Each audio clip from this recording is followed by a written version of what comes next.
Qué onda a todos? Bienvenidos a Charlas de Popping aquí con Efro Arce y hoy tenemos una leyenda, un invitado especial, BOOGIE FRANTICK. What's up, Frantic? How you doing? I'm good. I'm good. How's everything? How's everything in LA, bro? I know it's fucking hot in different ways, but how are you doing out there? Everybody safe? For the most part, it's we just got to keep an eye out for each other and make sure everybody's safe and do what we can to share resources and keep our gente from from trouble, bro. That's it, man. But Yeah. the tension is very high here. It's an adjustment to learn to live with, and it feels like part of history is like repeating itself out here. But we're strong people, and I feel like we can get through it, bro. Yeah.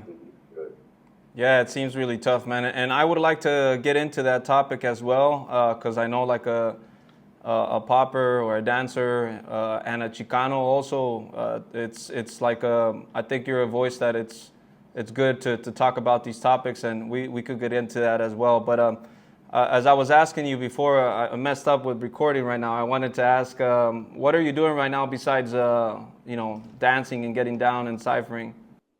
I mean, I'm back into training. Like I had a really bad injury with my left shoulder. So I finally figured out what was wrong, what was going on, and I learned to basically, therapy and give myself a lot of PT. So it's been back to training, like exercising and getting myself back in better shape, so that I can do what I love, and dance more and more. So it's kind of like I have to kind of balance it out. I can't dance and exercise.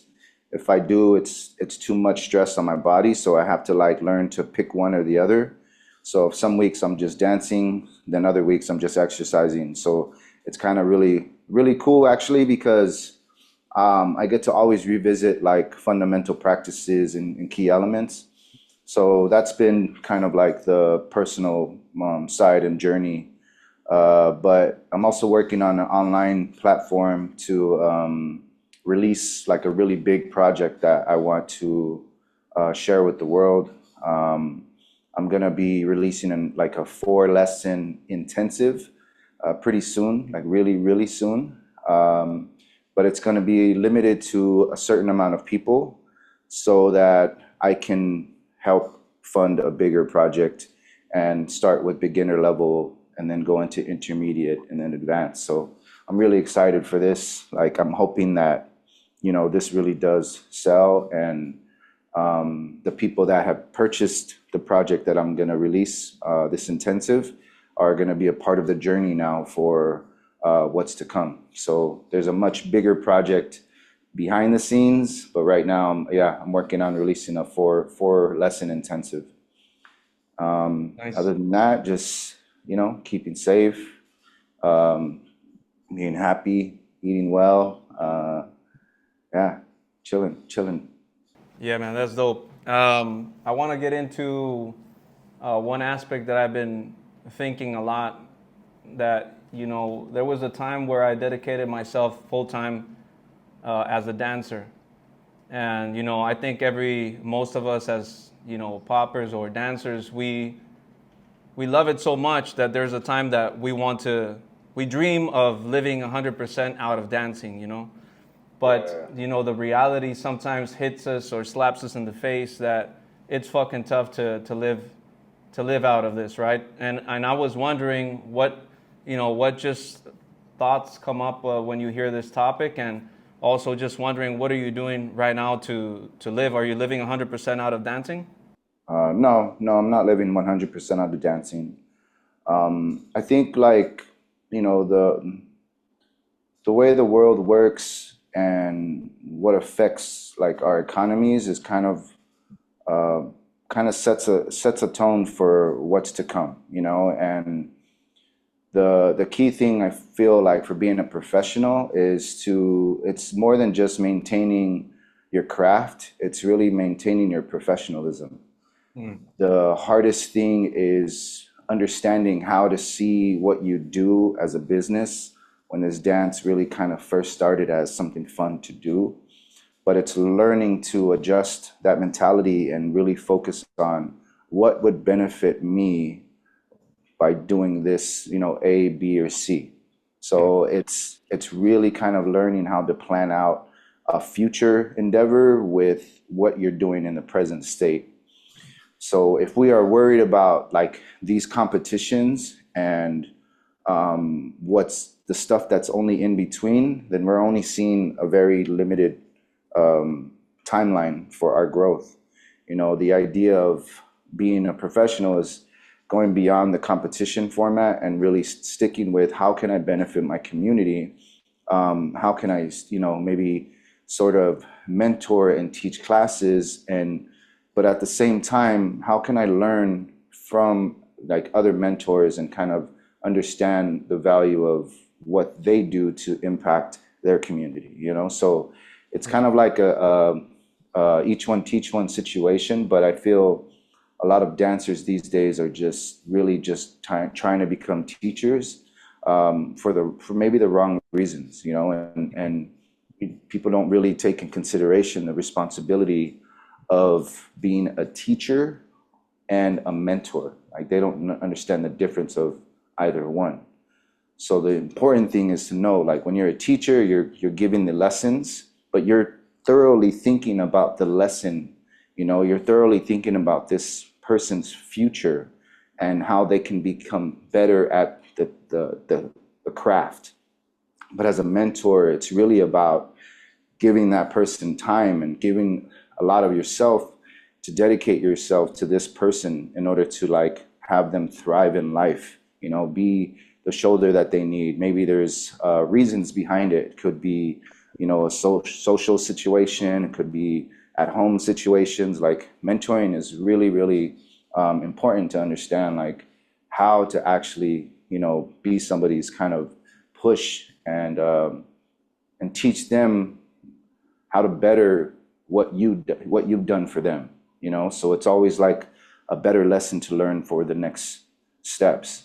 But yeah, it's difficult, like I wasn't aware of a lot of these things in order to become a professional dancer. I didn't learn in dance studios that are, that were surrounding even the San Fernando Valley.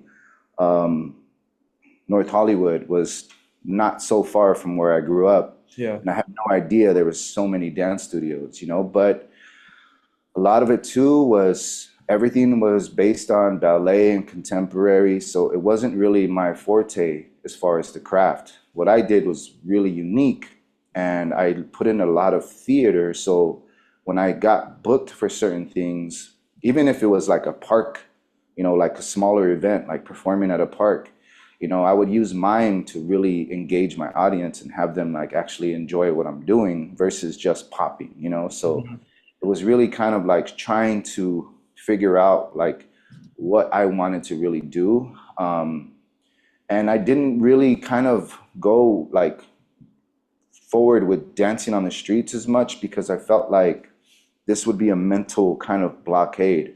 Like I wouldn't be able to grow with my art form doing street shows because I would just have to kind of always continually keep the same thing going to make the show actually what it is. And to me, I felt like that would limit my growth as an artist because I wanted to kind of dive into other different styles. But on the back end, like I should have had a portfolio, I should have had headshots, I should have had some form of resume, some form of representation, like a dance agency or even an acting agency. Like I should have dove into those things, but I didn't because I didn't realize the value of those things. That wasn't really kind of shared with me right off the bat. The crew that I danced with in high school, they all stopped dancing once they graduated, and I was like, as soon as I came out and my high school was over, it was like, all right, what's next, but my heart was so really strong with this dance. I was a part of different hip hop crews. So we were just going and doing shows, and I was working a regular day job.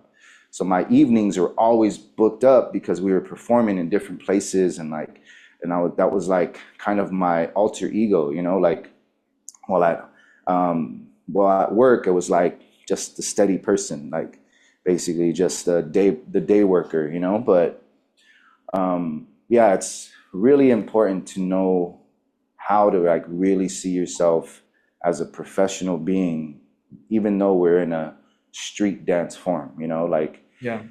But I'll be straight with you guys. Like after 2020, after the pandemic, like it just like work just completely stopped for dance, especially here. For specialties like myself, if you were booked, it was really like we need a person that is very more well-rounded in dance, and that wasn't myself, you know, unless I was doing some form of like acting in a sense, and not really like I'm good at movement, so they would hire me because I'm good at movement. That was it, you know. But yeah, it was really interesting to feel that. And then now I'm even noticing like specialty work isn't really what it used to be. You know, we were hired as specialties because I'm a popper and I do animation and waving and slow motion and all these other different movements. So we are hired as specialties. I notice now not a lot of people are getting hired like that. It's very much more the choreography side has kind of became stronger. So yeah, it's really interesting. Yeah, man. I think all of those things is very important to take notes, right? Like if you want to dive in and to live 100% out of dancing or anything you do, either if it's popping or outside of popping or any other any other thing that you do, right? I think you should take it very serious. But even if you do all of those things, there are some realities worldwide, right? I think if you're talking about Latin America, to live out of something that is related with art is extremely difficult, right? To do that and have insurance and have, you know, all the benefits, and you know, that's kind of like the reality that we live worldwide. But of course, again, other countries have more difficulties than others. Yeah. But even if you have all of those things, there's something that, do you think that art is being not that appreciated, or what's going on? Is it the economy? Is it that we as dancers are not doing really a good job? Are we not working together as, you know, as a community? Or what problems do you see that is happening worldwide when it comes to appreciating art? I kind of feel like we're in this transition mode right now. Like we're in the middle of a decade and it's kind of forming into something else. But I honestly feel that art has went back into kind of I don't know how to explain it. Like here in the States, art isn't really well valued, right? It's just really seeing how dedicated you can be to benefit maybe your like our neighborhood in some way. And I feel too many kind of nonprofits have developed for this sake of like, let's just do art in this way, and people have kind of sort of became a little bit more lazy about it, you know. And before, like the drive of being a popper was like, you know what, I'm gonna represent and I'm gonna do all these things, and now that we're like kind of also now professionals, it's kind of a lot to carry. So we really don't understand yet how to maneuver both at the same time. So I feel like that's sort of the transition that we're in, is like, all right, you know, how do I keep working and do this stuff, but then also do this stuff, you know? But there's a young generation that is actually proving it's possible. Yeah. There's people that are still performing in different kind of theaters, or they're getting booked at like even, you know, here in the US, like Vegas and other shows, and then still entering competitions and representing their name. But even in street dance, having a name now is like, it's kind of like unless you're really, really everywhere all at once, it's hard to really kind of pull out like this person, you know, like it's, I don't know how to explain that, bro, but it's just,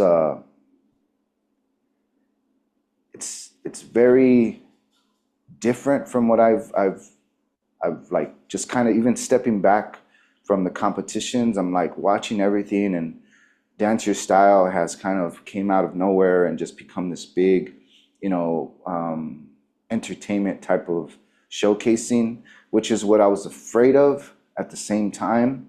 Not that I'm against it, it just was afraid that we weren't really gonna be highlighted as great artists. We're just kind of, you know, here and there, wow, on the gram and social media and TikToks or YouTubes, and then just boom, like on to the next thing. Like it's like we're not. I think even social media is kind of devaluing who we are as artists sometimes. Oh, okay. You know, before you could, before it was like people were sharing emails, bro, sending videos through emails. So you were getting direct sends in that way. Now we're DMing each other, but it's like another reel to just look at. You know what I'm saying? So when you get an email in a corporation and it's being sent to all of your friends and everybody in that building gets to share that one video, of course, that person now becomes like pretty much uber famous overnight Mm-hmm. because that email is getting sent, and then all of a sudden it's in this corporate world, which dance doesn't really exist, but that art form, boom, that artist gets a really high highlight. Now it's just another reel to scroll through, you know? So I feel like, yeah, like we're kind of desensitizing ourselves in some ways, you know, but and it's beneficial too because like imagine the amount of money you can make putting yourself on YouTube and just really dedicating yourself to like quality. Yeah. Like no matter the difficulty of where you are, there's always somebody willing to film. It's just a matter of you kind of acknowledging them and saying and looking at it like, you know what, this is kind of something I need to like put my foot down and be more firm with, and book these dudes and just give a little bit of money of what I can and get quality footage and put it online, you know? So yeah, I think it's just learning how to use it. So again, I feel like we're just in this really interesting transition mode right now. Yeah, yeah. I saw most of the things that you said from a different perspective, but yeah, it does make sense of what you're saying between, you know, the transition that we're going through as a community or even as individuals in dancing or in popping, and also with social media. It's really, I didn't see the Dance Your Style thing or the Instagram things like in that way, but it does make sense. Now, I was thinking when it comes to, you know, being professional and, you know, trying to inspire other people. And I feel like, tell me if I'm wrong, before it wasn't, when you saw somebody dancing, you didn't say, let me do that so I can live out of dancing. You just felt inspired. You know, yesterday I was watching a video from you that was 16 years ago, and I told her, this is one of the first videos that I saw from Frantic, and automatically I just wanted to start dancing. You know, it didn't even occur to my mind like, okay, I want to live out of dancing. I just wanted to get out and dance. So how is that changing right now? And you know, I'm not saying that that's the best way or today is the best way or the wrong way, whatever it is, but it's just what's the differences between what you see before and now? I mean, to start your journey in art is always going to be a creative development. You know, you're allowing your creative side to express. You're allowing your emotions to express. You're giving yourself a way of expressing things that may be kind of like that kind of needs air, needs life, or needs color, needs sound, or needs touch, and needs feel, like it needs some form of, you know, even movement. Like, so to me, when the beginning essence of starting to dance doesn't necessarily mean you have to automatically become professional. It's just a matter of there is a way that I can do this and be successful too. Right. So it's like any craft, you know, when you learn something great, let's say I'll use welding, for instance. You know, like if I learn to weld, that doesn't necessarily mean I have to weld one way all the time. It's like, all right, you know, like I can, you know, weld these fences. I can weld, you know, machines together. I can keep things from falling apart. Like you can fix things and help people keep some of their, you know, their base sturdy. Like there's so many different things you can do with welding, Yeah. and then you can get in right away into something different. So with dance, for me, it's like it's really kind of giving you sort of a beginning stage of where do I want to go with this now, you know, and the more you dedicate yourself to it and the more you learn to understand, like, all right, this is something I can actually do and still sort of make money, you know, on the side by understanding where I am as an artist, you know, Yeah. like I need to kind of raise the bar a little higher so that these artists that really deserve it actually get it. But what most people do is they take the most minimal jobs and they accept everything because they're looking at the famous side of things. They're looking at the opportunity of becoming famous side of things. And that is why art is always going to be kind of in the low end, because there's always people hungry for an opportunity to shine. Damn. And the reality is we need to be hungry to kind of uphold the standard of what art really is.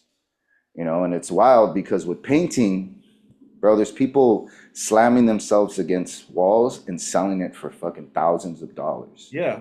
And I'm going, this is crazy. So all I have to do is put paint on me and dance on a wall, and I can start selling this for like $5,000 just for that little piece. You know, I can cut this whole entire canvas into different squares and sell each one for a different price because different parts of my body mean a different reason. You know, like it's like you could literally go super wild with that form of art, but that art is tangible. I can put that art on my wall, so I'm willing to pay that much money to put something that wild in my house, and I want to look at it every day. Yeah. Whereas dance, it's a little different. Yeah, man. I mean, it's a lot different, right? Like, do you think it's? I had this conversation with my brother the other day because he's a jazz musician, and we were talking about how registering your music or the lyrics of a song or whatever. It's you have to fight for that right also, but there's a way for you to register it, right? But how about a move? How about dancing? How about a performance? How can you register that or copyright that, right? Like that's fucking difficult. Do you know why my YouTube channel is very limited? Do you know why? Maybe because you put a song. Good, like you're warm, but like look at it from my perspective. Do you know why my YouTube channel is very limited to video? Take a guess. I don't know. I can't dance to the music I want to. I can't move to the things that make me feel. Yeah. So I have to choose music that is stale as fuck, that is fucking boring. Sorry for my language. Whack, lame. Like it's just this like selection off of a list of 100 songs. It's not what makes me fucking move. Not to bash also dancer style, but that's also they have a limit. The DJs have a limited list also, right, of performing, and that's very limited, limiting the dancers. But this has sort of been my like silent protest against YouTube and sharing a lot of videos, bro, because I cannot put what I really, really love on video and share it with the world because I get copyright issues. You know what I'm saying? So to me, it was just like, then what are we doing here? Like, what are we doing here? You know, I have to really kind of dig harder for music or make my own music in order for me to like, and that's part of it. So now, hopefully that inspires somebody to like, who's really into beat making and can dance, say, you know what? This is a way I can win-win. If I'm making music, I can put it on YouTube. If I'm a dancer, I can dance to my own music and make money twice as much. So that's a benefit for somebody that is into that realm, you know. But you got to look at, these are three different things now you have to manage as an artist. That's crazy, huh? It's fucking tough. And even if you do it, it's still gonna be tough to like copyright your own dance like that. And you have to do you have to do the black and white. All right, my music is my music. If somebody shares my video and shares my audio, that has to link to my channel. You know, like everything has to kind of link together. Bro, it's crazy, like the amount of stuff that we have to do. And it's just like, all it is like, and that's it's one of the things I like really appreciated with going to Europe, is how much art is truly supported, you know, and how much the craft is truly supported. And I'm hoping that like other countries kind of like start to realize the strength in supporting art forms like that, and letting go of the fact that it needs to be these like, you know, modern dance styles that are the only thing that can shine. But it also takes the dancers to see themselves as just as professional as these others. Yeah. Just as disciplined mentally and physically as these others. And socially.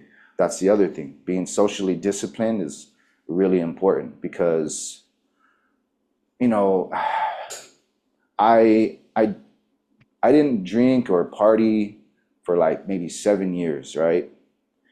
And I literally, like, my dance and everything just went, and it skyrocketed. And I got to travel the entire world, and like I was physically fit in like the most I've ever been. And I was like, wow, like I'm ready for anything. And I realized that really kind of put me in a whole different perspective.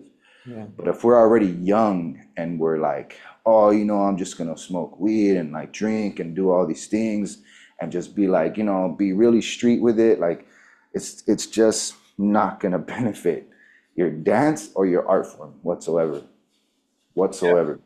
You know, and that's kind of a big, you know, concept, because it's fun. It is fun. It is like great to have fun. But if you're trying to really take this serious, like you have to really kind of limit the amount of that happening, you know, and deal with whatever is bothering you in a different way. Go to therapy, do something that, you know, it's like help yourself in that way, you know. I wish I would have learned that like years ago, bro. Years ago. I literally was like, damn, that's all I needed was like, you know, somebody to talk to that understood what was going on inside of me. So it's crazy. Yeah, man, I agree. Yeah, if other disciplines, you know, being professional, they don't do those things. But out here, because we're, you know, street dance, we want to stay on the streets and continue with those bad habits, right? And it's not going to take us into the next level.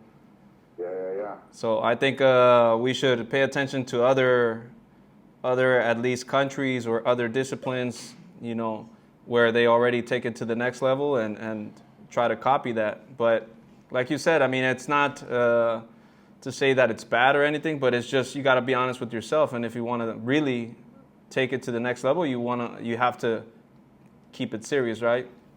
Yeah. And the other thing that I wanted to ask you, bro, it was, you know, how does the movie industry works? Because I know that you've been in some movies. You know, for example, Step Up, if you appear there or whatever it is, you get some money afterwards, or you don't? You continue to earn after the movie is produced?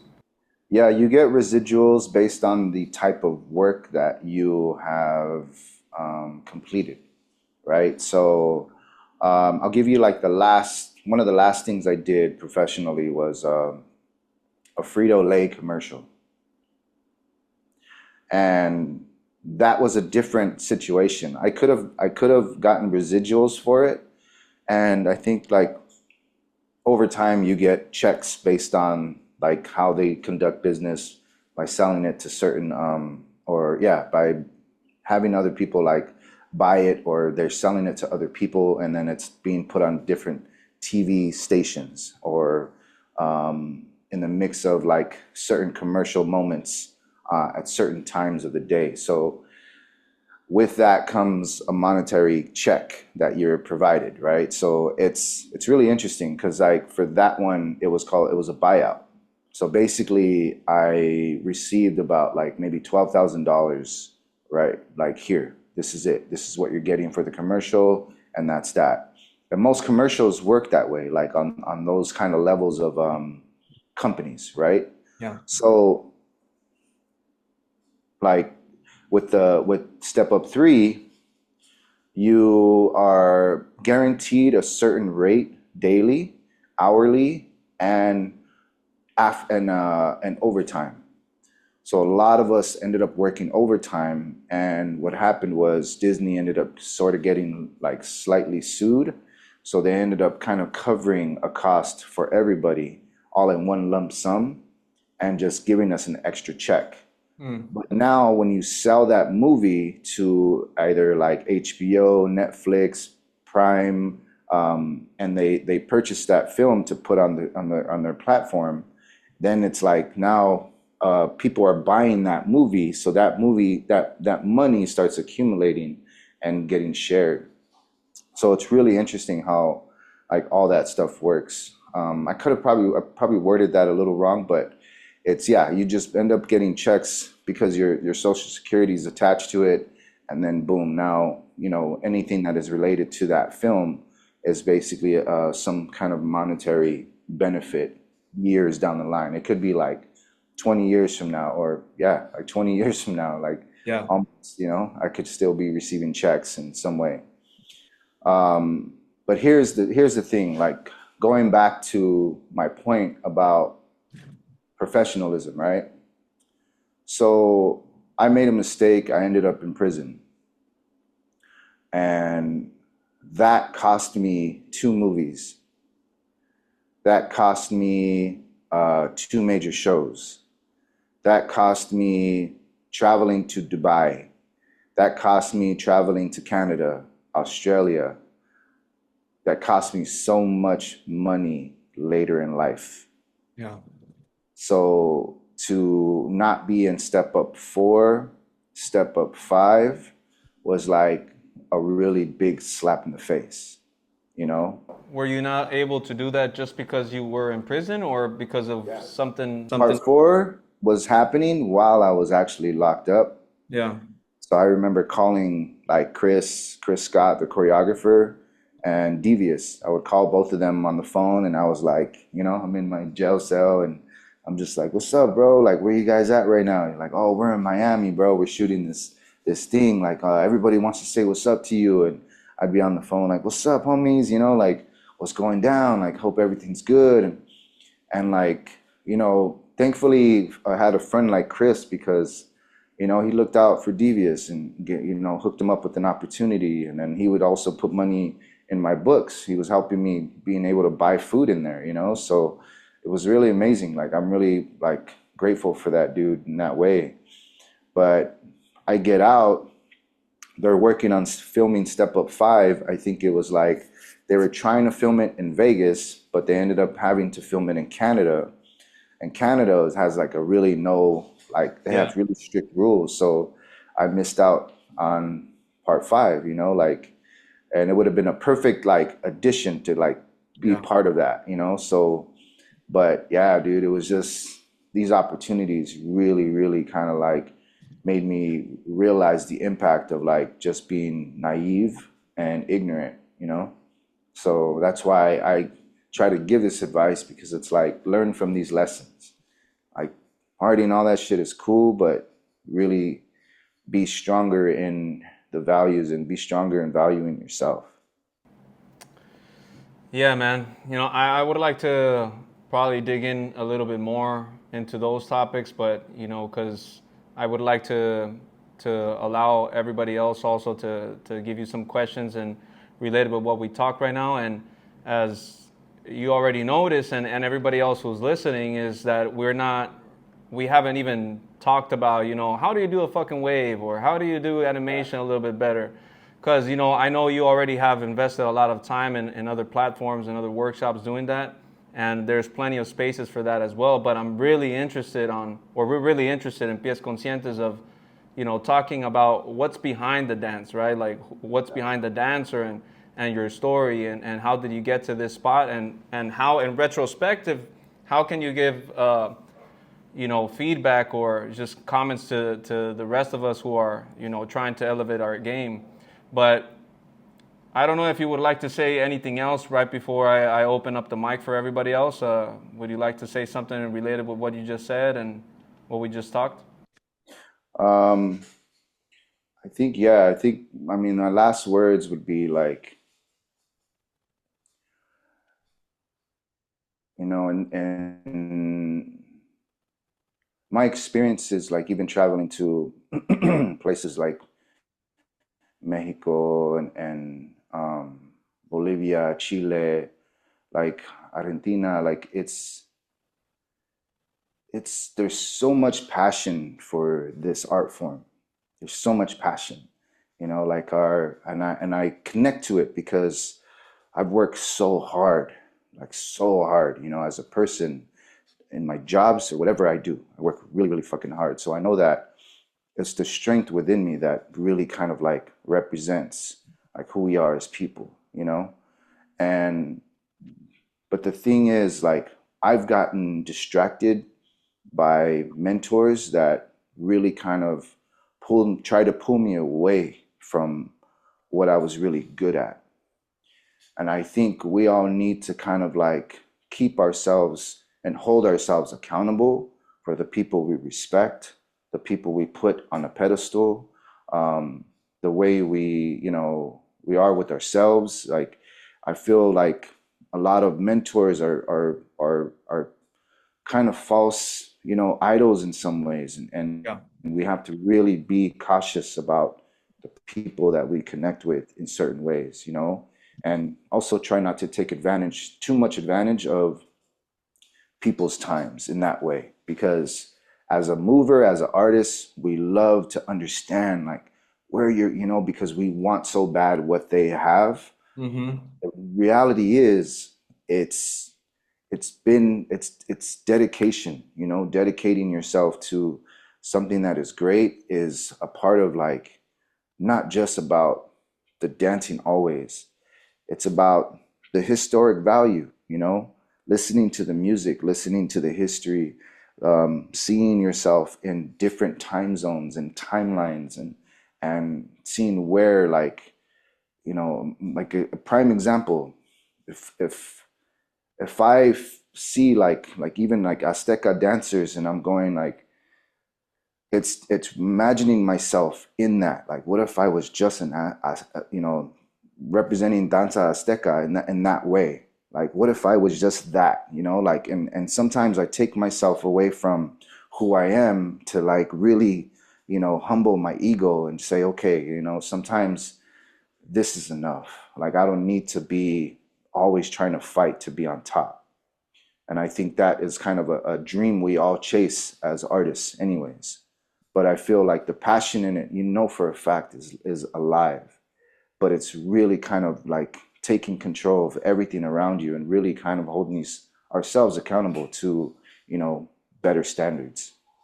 And, within where you are, like I've been given so many excuses, well, we don't have the opportunities that you have. And I'm like, bro, I've slept on floors. I've slept on the streets. I've slept in cars. I've slept in train stations. I've haven't been always like okay, you know what I'm saying? But it's just like, don't assume one place has it better than the other. Yeah. Like, that's one thing to get rid of as well. It's like, you're looking at greatness because I fought fucking hard for my greatness. You know what I mean? And it's not just because I have these opportunities. And that's why I share. I've had opportunities even taken, but it's, again, I held myself accountable for my actions, for my mistakes, and now even for holding these false idols as mentors. So it's really strong to understand that value and really, really, really call people out when something is just not it, you know? Yeah. So be careful who you learn from, be careful who you see as a mentor, and really just in some ways kind of look out for yourselves and look out for each other. Yeah, man. Dope. Dope. Well, it's a time for the audience or anybody who's listening from here. If you guys would like to ask a question through the chat, or if you want to, raise your digital hand or your real hand, I can remove the audio and you guys can go ahead and ask a question to Frantic. Anything that we talked or anything that you have been wondering maybe from the dancing part, anything that you would like to ask? Any volunteers? Or should I continue? Okay, Gali, give me 1 second here. Give me 1 second. Ready. Hey, what's up, Frantic? What up? Well, sometimes as students in our journey, we want to be with someone, right? Like a teacher, or you said like a mentor. So you think, as a student and as a teacher and mentor, do you think we need to look for the mentor, or the mentor look for us as the students? That's really good. I mean, it's a bond, and it's a relationship, right? And it's like a relationship. It could be friendship or homieship, however you want to call it. But I feel like, when you reach out to so many different people, and there might be one already in front of you that you don't even see. There might be one that's already there, that's kind of already in this supporting role that you don't even see. But sometimes we can get blocked by the skills of other people. And that's the difficult thing. That's the thing that I was talking about, is like we're like, we want what they have, you know what I mean? But I feel like mentoring doesn't necessarily mean I have to be with you 24/7 for the rest of your life. Mentoring can be from a complete distance as well, like 5 minutes of your time, and just say, hey, by the way, like, I see what you're doing. You could work on this a little bit and do that. And it's like, you're like, oh, I didn't even think about that. And you may not even see that that's sort of a mentorship kind of situation, right? And we get sometimes blinded with the friendships that we built, or, the relationship that we have could be distant or something like that. So, and you don't realize that some people are actually already kind of doing that for you. And those are the things that you have to really kind of like see, like, and really kind of see. That's why I say hold yourself accountable, because if you really look at the people that really care about your art form and aren't putting you down, or more pushing you to come up, those are the people that you really should actually constantly just reach out to every now and again and just say, hey, like, what do you think?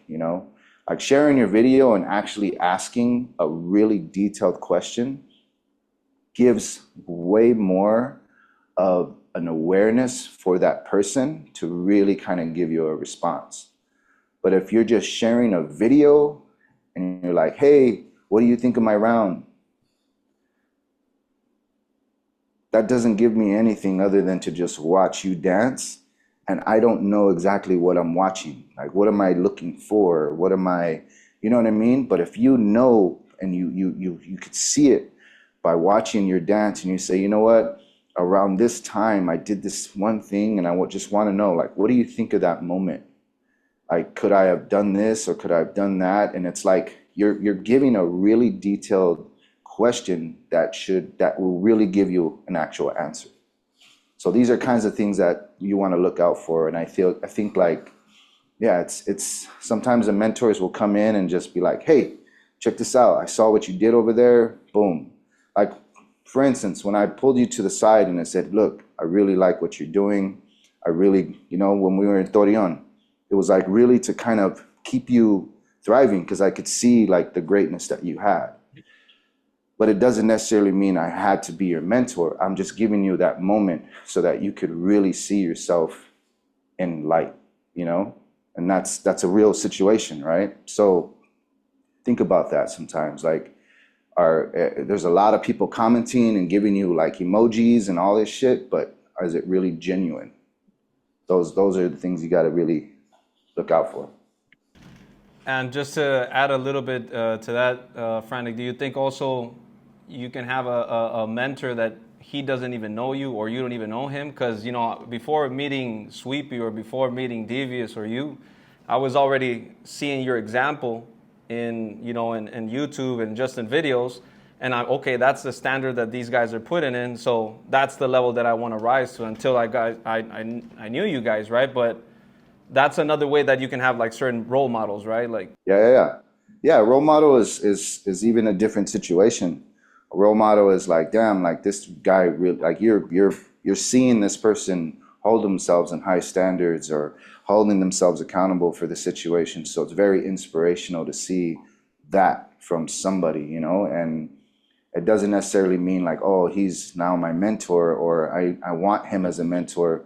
You constantly are just getting fed that sort of inspiration. You know what I mean? Like Kobe Bryant was an inspiration for me. Like, I can't really say he was my mentor, but if I had something like, if I could just understand the dedication in order to become like what he has and what he did for, you know, he changed, like he was so inspirational, so many people for so many different reasons, you know, but it was just the intellect to me, like, all right, I know I'm onto something when you really think that deep about the execution of where you are as a person, you know? So yeah, there's always going to be a lot of role models, but it's also just being cautious about, you know, the approach.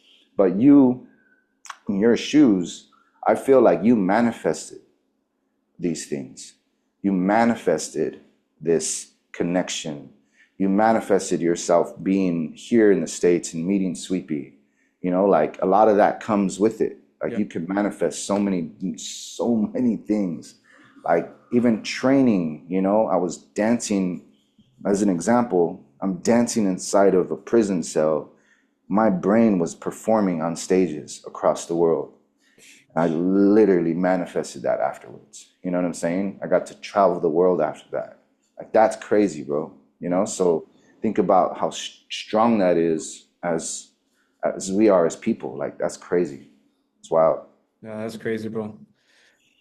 Yeah, man. Well, thank you, Gali. Anybody else who wants to? Alexander? Oh, Alexander and then Vicente. All right, bro. Give me 1 second here. Ready, Alexander? There you go. Hello, Frantic. How you doing? Good, bro. Um, how do you balance tradition and respect for the history of popping with your drive to innovate and push the style in new directions? I feel like all of us have some form of originality in us, right? All of us have originality, bro. It's sometimes what I would do is I would dig for music, and I would dig for the year of that music, of that sound. And then I would relate it to maybe things that I've seen in the past. And I say, okay, like how can I make things look strong in tradition, but very unique for myself? Now, starting like very young, I was already dancing in the 80s, you know, so I had that connection with music. And my family played a lot of funk music. So I already knew what it was like to just dance and like feel that kind of vibe. So I try to relive this as much as possible, like as much as possible. And sometimes I don't have the opportunity to do that, but at least I try to like live it here and create that environment for myself. And then I also respect other dance styles like whacking, locking, like these other styles, but I'm not looking at the movement. I'm looking at where this comes from. Like what made locking so what it is, you know? And I can ask Don, I can ask, or rest in peace, I asked him already.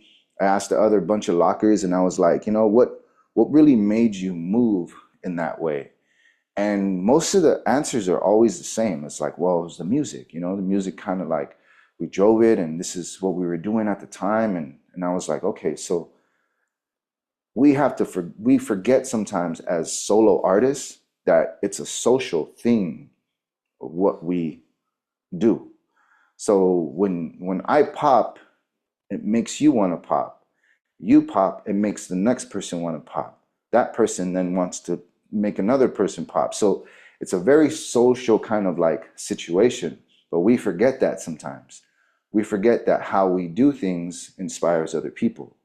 And that's a natural thing, because when I watch old videos of dance parties, like if I put dance party online and I type it in, and then I put dance parties 1970s, a random video will come up and you'll see people dressed the same, very similar, very alike, and everybody's dancing a certain way.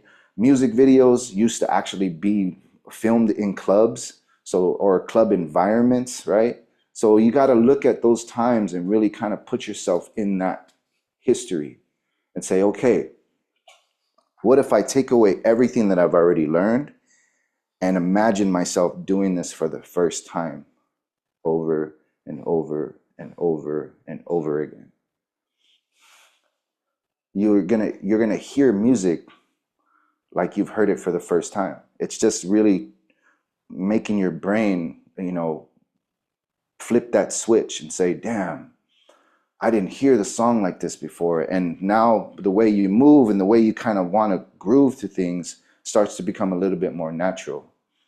But because you've educated yourself with sort of the past, you know, and you respect all these different styles that were kind of in that same sort of generation. So it's really taking yourself from here today, going back, doing a little bit of research, digging for music, finding a little bit more appreciation for everything, and then saying, all right, now can I take this with me into the style that I have now? And then you start looking at what you're doing and saying, okay, I can probably correct this and make this over here. So you already have a lot. It's just adjusting it to make it unique for yourself. Does that make sense? Dope, bro. Yeah, bro. Dope, Alexander. Thank you. Let's go with Vicente. Give me 1 second here, bro. Let me pin you. And ready? Right. Hi. Yeah, go ahead, Hi, man. Frantic. Nice to see you. Hi, Efro, and everyone. I have two questions. Um, um, do you think popping is constantly evolving? And what do you think about poppers who try to integrate the technique with their own style or creativity? I think, okay, so to me, it's hard to say popping is evolving because a lot of people are still missing a strong foundation. And I think in order for this dance to evolve is to really understand what their foundation is as the dancer, as the artist, you know? Um, so when you can incorporate certain techniques into new dance, always, you can always do that. You can mix, you can integrate it in different ways. You can add so many other techniques with even like you can add modern feeling, like a modern dance, like contemporary or something, into how you even move today. So there's always ways to incorporate like things that you've learned into the dancer that you are. But it's really going back to what made me start. And when you do that, you're giving yourself historical value.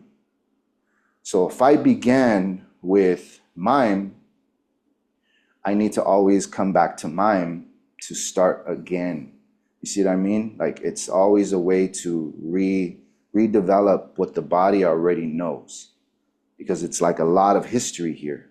I'm holding on to so much history from like decades. But if I go back to a moment where my brain reflects where I began, I start to take those steps again from beginning all the way to where I am today. And a lot of that is like, sometimes we forget what our own foundation is, what our own reasons to start this dance is. We forget that because we get caught up with understanding other people's foundations. And then we start putting that kind of dance movement into us, thinking we're doing the right thing. But the reality is that was their way of expressing what foundation is by movement. It's not always going to be the only thing that you need. You always have to put now that information into what you were. And that's how you become stronger in your history and in what your foundation truly is.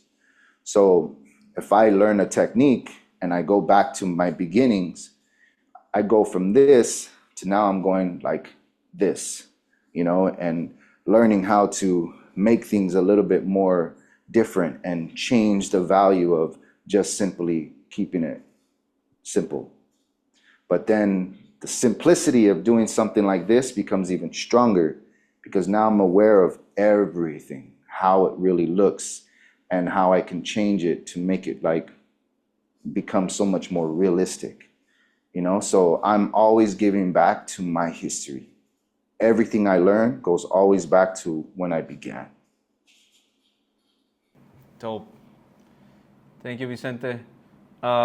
Just maybe if you can add a little bit more onto this. I don't know if you want to expand or keep it short, because I know it's a long topic. But when people say you have to work on your foundation, if I understood correctly, people have different types of foundation. Are they talking about, you know, for example, if we're talking about b-boy, maybe they're talking about like footwork, you know, freezes, power moves, and they have certain things, right? But there's also like rhythm, the flow, and how can we describe basically maybe in a simple way for people, what is foundation in popping?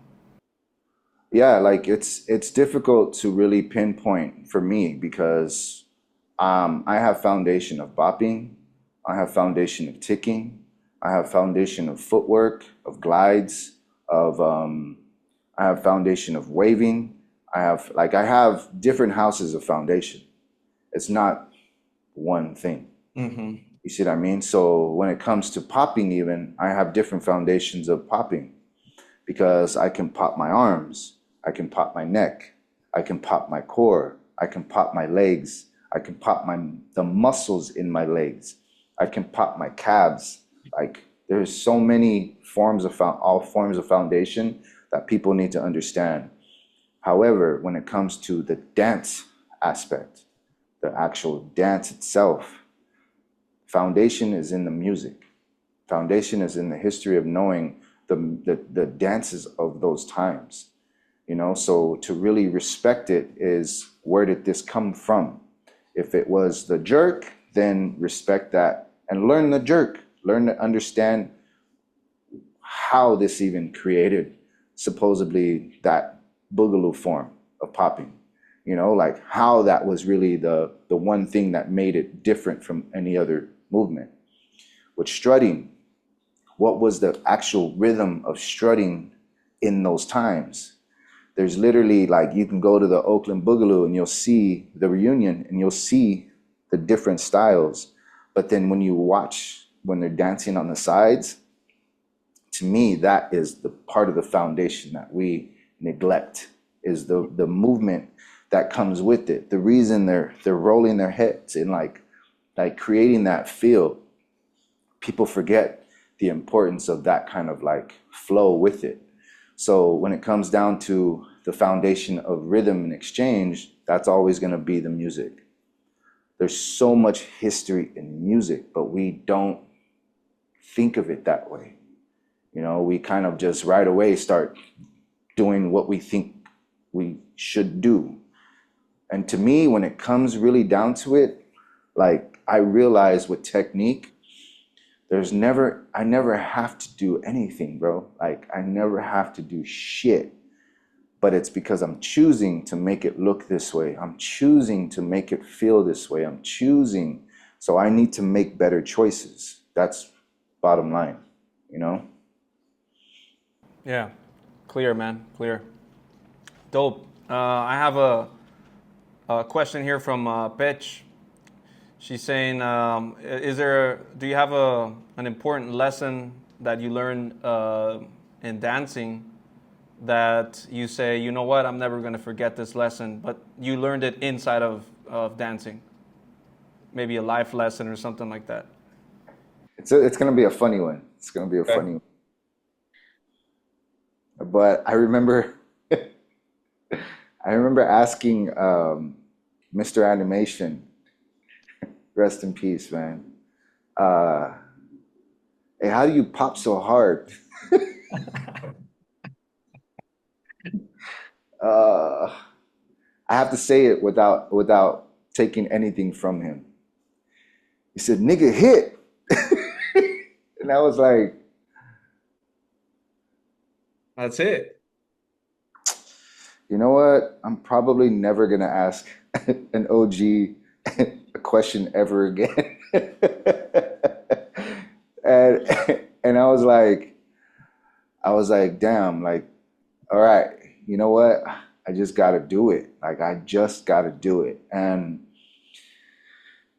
it gets crazy because like there also becomes like the lesson in it too is there's also like a really strong racial divide in a lot of what we do. And to me, that was never the case growing up.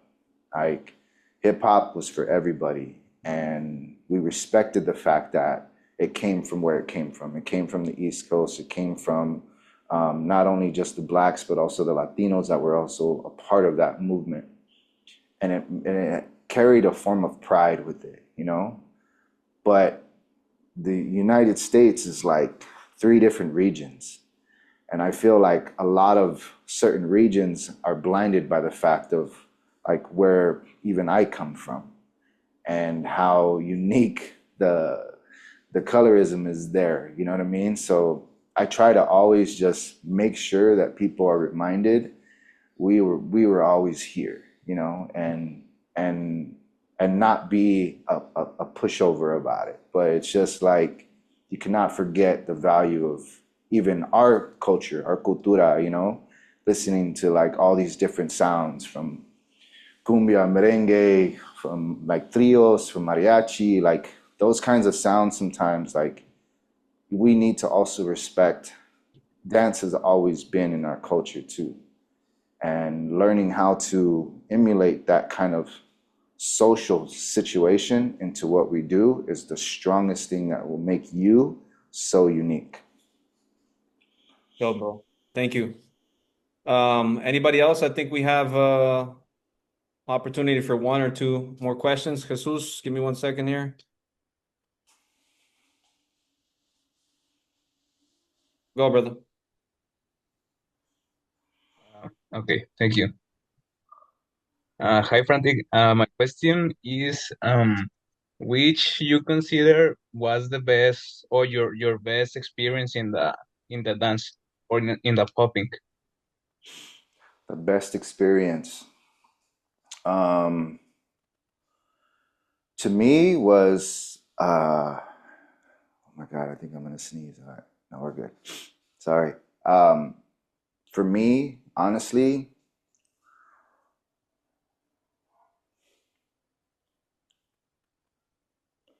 man, I was just remembering was dancing on stage at the Academy Awards because I got to put popping out there like that, you know? I got to really showcase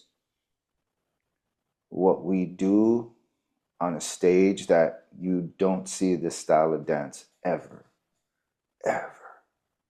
you know? And I remember I called my mom right after, and I was so happy, bro. I was so happy.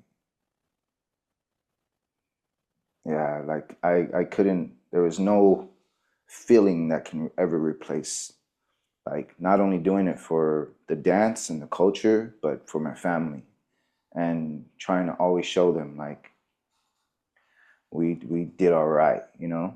And yeah, that was a moment. That was a moment for me because I danced to the worst song any popper would dance to. There was no beat. It was just sound. So it was crazy to share this with the world in that way. And everything that was on that stage that I did, I fucking created. You know, I fucking made that whole routine what it was. And that was fucking dope. Like, so dope to get a highlight. And I remember throwing a F, like a frantic tut, right? So this is like a F it. So I remember doing a boom, boom, boom, boom, and then did this whole knee glide across the floor. And I was like, fuck y'all motherfuckers, you know? Like, it was a fucking moment, man. But to me, that was worth it. That was worth it. Yeah. I'll give you like one more. What was it? Another moment would be, actually, to be honest, Friday night. I got to meet Fax, the slow motion dancer, for the first time in person. And I remember, like, I just did this exercise. It was Thursday night. I just exercised with Breezely, so my body was done. I was tired. But I went there out of respect, and right away kind of just, walked into slow motion and walked towards him, and like, even him, like, looking at me, and he was like, oh shit, like, it was a real, like, moment, but in slow motion. So crazy. But to have that, because that guy made me understand I'm doing something, like, this is like maybe 25 years ago, maybe even a little lesser, but he showed me that it's okay to stick to one thing and be really strong at it. And that last night, like that night, Thursday night, was a moment. And then to win this was another one, because it was the same thing. I got to respond to Fax, and that was a dope, like, exchange, because he did something, and then I responded to it by pulling it back down and making something of it, and just like showing him, like, this is how I respect you, bro. It's not a beef, it's not drama, it's just literally like a moment for us to have, and that was a beautiful thing. That's dope, bro. I wanted to ask you maybe like a follow-up question related with this topic. Sometimes, we have those magical moments in the stage, like the two examples that you gave. But there's other type of moments where, sometimes you're experimenting by yourself, and you have one of those moments, right? Like, can you share some of maybe one experience like that? Because I feel like even in meditation, sometimes you're chasing that moment where you feel like everything like disappears, right? Or you're connected to something. I heard also Curry and Kobe Bryant trying to chase this moment also, like where you feel like everything is aligned, right?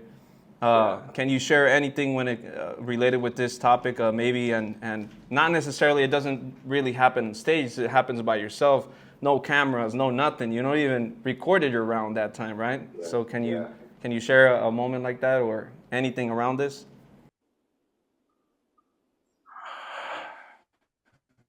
I think the amount of hours I danced while being locked up was it.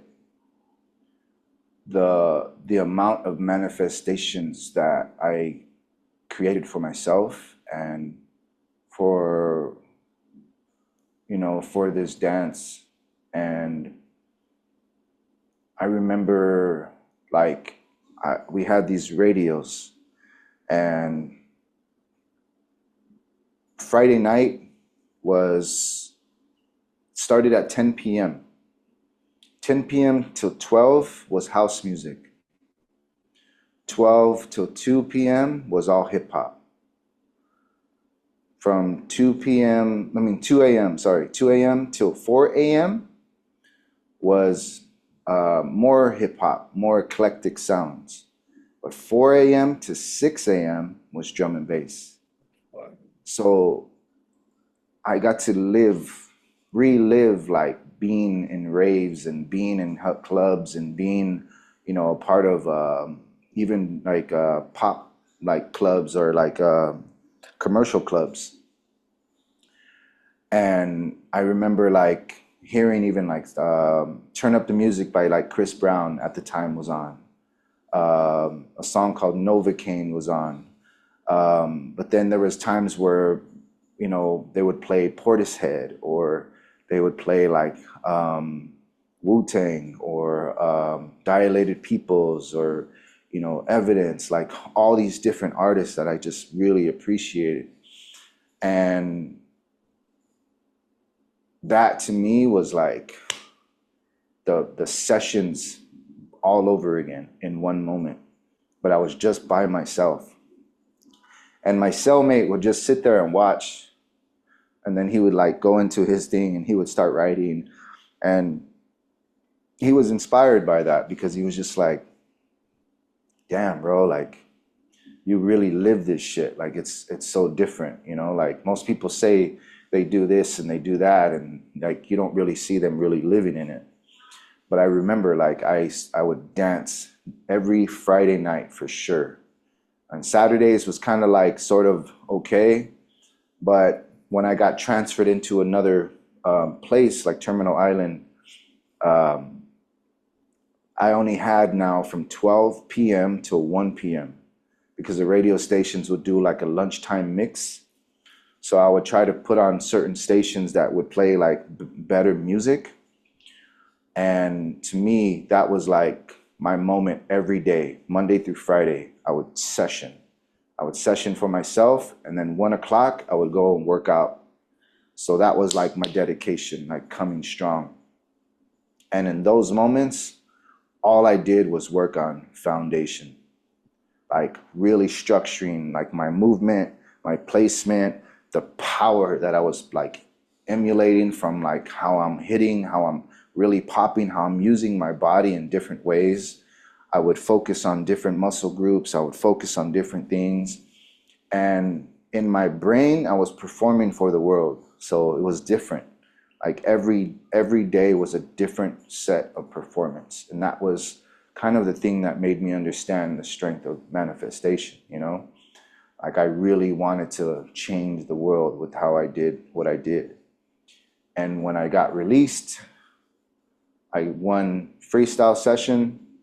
We won B-Boy Summit.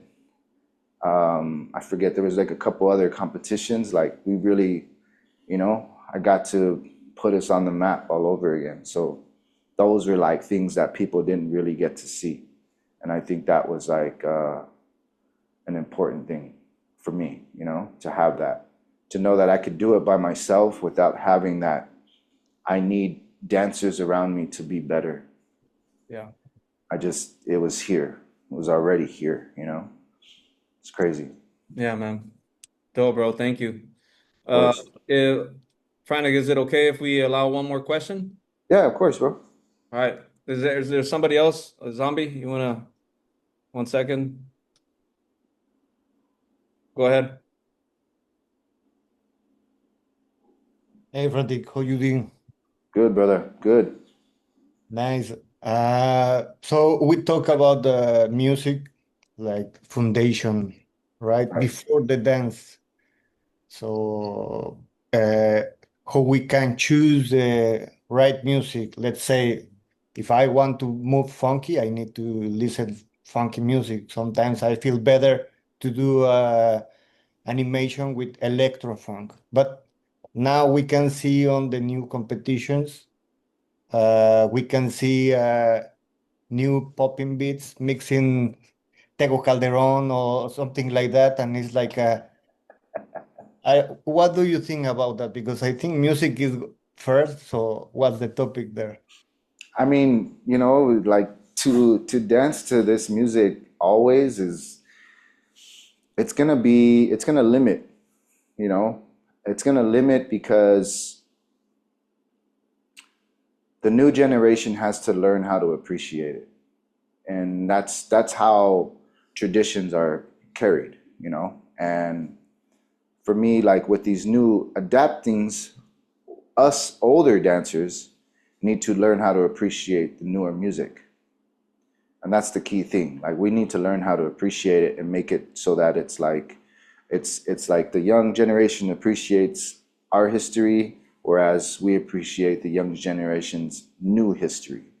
And to me, that's fine, like, but when it gets too commercial, then people tend to forget like the value of like what do you call like rare music over commercial music, And I think it's also the DJs that we have to hold accountable to be like, look, you guys need to play some really good sound that gives us an essence to move a certain way and feel this. Don't just play this because you're gonna get props later on down the line. But we also have to understand the DJs, like, are they doing this because this is their craft and they want to succeed in DJing and not just be your dancer's favorite DJ, but everybody's favorite DJ? So it's learning how to like balance all this stuff out. To me, I feel that's important, like I would love give you a real example. When I did the first Dance Your Style in LA, we had a DJ called Cut Chemist. And I respect Cut Chemist. I respect him 100%. But when I asked the organizers, hey, why him and not like my homie Lean Rock or maybe Rock Swift or somebody else that like is here in LA that could play music, uncommercialized music for us that could still be put out there? And the response was, well, why not? And I was like, okay, I get it. Like I respect Cut Chemist. He's truly like the dopest, one of the dopest DJs I've ever heard like play and scratch. But I knew we weren't gonna get Cut Chemist. He was playing music based off a list of songs that he was given, and he had to choose how to like deliver it. That's what hurt the most. I didn't get the quality of that DJ, So when we're dancing to these sounds that are just kind of like open, it made me feel like I was at some bar mitzvah performing for kids that don't even care about culture, like, and it just didn't feel right. I didn't feel really, really connected. And, as this year is growing, they're playing a little bit better music, more traditional music of today. So then now we're not really getting like sounds that dancers really appreciate. We're getting what this young generation appreciates. So I have to learn how to accept that, But if you go to a popping event or a funk event and you're not really hearing funk music, you're hearing like this kind of like a forced created music, it's not really giving the essence of like where this sound comes from and where this feeling like should be. So part of that is the organizers and the DJs. They need to like figure their situation out. If you're gonna call this a funk event, play some funk, like do that, like really respect it. But if you're throwing a popping battle and you're just throwing like these supposedly popping beats, it's like it really, you have to look at the DJ and go, is this person going to really give me something that is like unique for us to like grow, or is it just like him trying to shine for his moment, you know? So yeah, it's hard, bro. Like it's really hard these days to really kind of like be all like, oh yeah, everything is great and grand, but and in order for us to understand like a funk vibe, we have to really be selective of events that we decide to support too.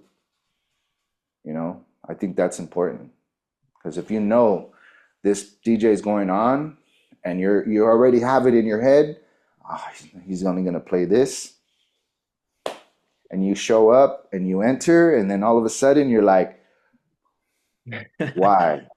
That's your fault. That's our fault, because we decided to go, you know, and support that. So it's learning how to, again, like when I say hold each other accountable, it's really, really important to know. But we cannot always be like negative about everything. Mm-hmm. We have to understand sometimes, like, hey, every DJ has their journey too. They have to like work and try their best to like please people in the same place. We're lucky. We are lucky we have that, because older generation, they didn't give any fucks. They would play what they wanted to play. They would challenge you all the time. And that was, to me, always the hardest. When a DJ would go, all right, like, this is how you dance. All right, I'm going to try this. Boom. And just like throw something out there that's just like super wild. And I was like, what the fuck? And the DJ is like looking at you straight in the eye, like, yep, I did that. To me, that was hard.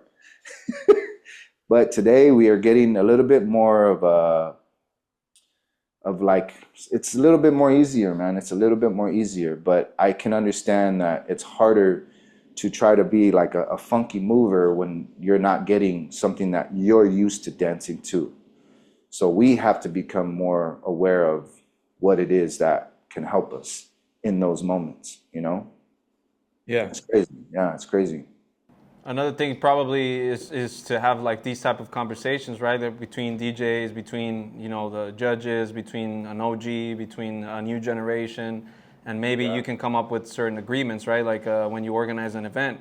But when you have only one-sided perspective, and you know you allow the DJ to do whatever they want, and you know the judges do whatever they want, you know there's no systems, you know? There's nothing that can push the popping or the game like further, right? Yeah. So I hope that answers your question, Zombie. But I'll give you like an example, all right? I went to Thailand like 2018. And I remember going to like the events, and the DJ hired for the event was like I guess he was like a famous DJ. He had his own flyer and everything, and I was like, oh, cool. Like, all right, you know, I'll get to finally hear the music that they play. And some of the songs, I was just like, what the fuck? Like, this is crazy. Like, why would you play this at a popping battle, you know? Like an all-style event, I can understand, but for a popping battle, they were playing like very, very commercial music. I go to eat dinner at this like really open social bar, and it's like it's like a food court. It's like a bunch of different food places and bars. And the DJ there was playing nothing but soul music the whole night. And I was going, I'm putting myself in the shoes when I was judging, and I'm putting myself in the shoes where I'm at. And I'm going, if these DJs were to just do this, fuck, that this would be amazing. Like, this would be so amazing. But again, events are meant to pull in people of your community. So I understand the promoting, the marketing side of things and all that. 100%. I understand that. But yeah, it's really, really important to know and sometimes hold these DJs accountable for some of the selections that they choose, and not point fingers so much at them, but just be like, the organizers need to understand too, this is for the people, this is for us, Yeah, man. Well, dope. Frantic, I really appreciate your time, man, and I appreciate everybody joining us today and, listening and, paying attention closely to what you say. And, yeah, man, I just respect your time and respect everything you do and what you're going to do for the next years. I can't wait to see what you're going to do with that kind of like an academy and what you're planning. Let us know what's up so we can, celebrate together with you, because that's also a big thing that, we need some moves that we need to make inside of popping. And I think people like you, it's dope to see that you're doing all of those things as well. So nothing, man. Well, thank you. I don't know if you want to say anything, maybe a message to all the Latinos. And, we didn't get to talk a lot about, what's going on out there. Maybe we can do it in another session, but, you want to send a message to all the Latinos or Mexicans listening? Oh, yeah. Fucking love you guys. Yeah, like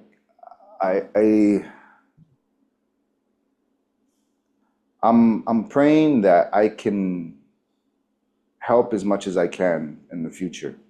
I'm praying that I'm manifesting like a lot of things happening for Mexico, and for, Centro and Sudamerica. Like, I really want to push more information out there, and I'm hoping that what I create can help me help you guys. But I would suggest, like, just be patient, and hold strong, and just, really try your best to really kind of give yourself a little bit more of positive, feedback in ways that doesn't hinder like how you see other people. Like, the one thing I loved about always traveling down south was the passion that we have for this culture, and we have to respect where it comes from, but we don't always have to be what do you call this, like we don't always have to be the ones that know everything. Yeah. We have to be the ones living it and enjoying the process. So don't worry about the politics. Don't worry about any of that. If you're trying to be a leader in your community, lead by what you do, not by what you say, and that's a really strong, like, value as a person, as people, like, our people need this. And I feel like, when I go down and I see the amount of people that love this fucking dance, or they love me as a teacher, like, it's, it's a lot of a weight to carry. So, like, honor us by, really kind of staying grounded and humble, and just keep driving for greatness. Don't stop. All right. So thank you guys. Yeah, man. Thank you again, Frantic. Thank you, everybody, for listening. Well, I'm going to switch up to Spanish. Esto fue Charlas de Popping con Pies Conscientes y con la leyenda Boogie Frantic de MZK, Great Winators. Y pues nada, nos vemos a la próxima. Gracias a todos los que nos escucharon. Que tengan bonito día a todos. Peace. Peace, y'all.